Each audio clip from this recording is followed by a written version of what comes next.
I'm Dr. Pamela, registered dietitian, and I'm here with you in my shower today to talk about an issue that is really important to me, and it's about body positivity and being against fat shaming. So we're going to turn on the shower and we're going to talk about that.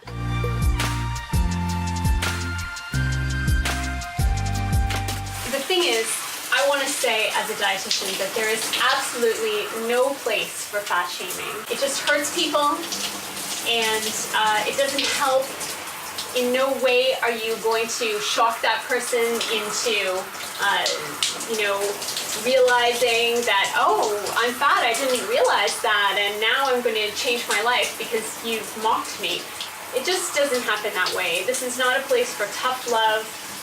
We need to love and respect our bodies and each other's bodies. We need to be thankful to our bodies for all that they do for us. And I want to say to you that as a scientist absolutely does not back up the idea that fat equals unhealthy.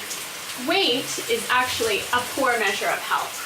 In some ways, there is some correlation between obesity and some increased risk of disease. That is true.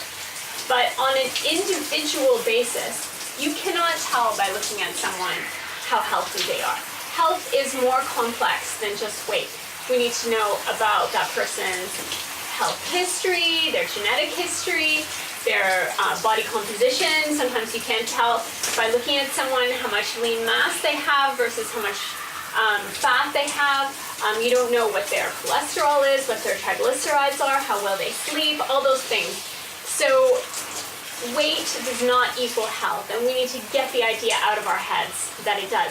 There are a lot of people actually who look like they're at a healthy weight, but actually inside their body isn't healthy, and they may be at high risk for something like a heart attack. So don't make those kind of assumptions. They're just hurtful, and they're probably not even correct. And unfortunately, in the vegan community, there is sometimes some body shaming going on where people are like, oh, you're vegan, how come you're not skinny? And this idea that if you're eating a plant-based diet, we should all be really thin, and if you're not, that somehow you're letting down the cause of veganism, because maybe people won't want to become vegan if they see a round vegan. The thing is that absolutely is not the case. There are lots of people who are vegan for their health, but also there are lots of people who are motivated by the environment or by the animals. And they may not even really care very much about the health benefits. So keep that in mind.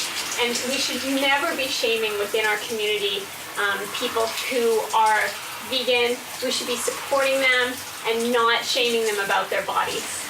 The last thing I want to say about this is that there's an important piece of research that showed that women who have a history of abuse, physical or sexual abuse, as children or as teenagers, have an increased risk of food addiction later in life.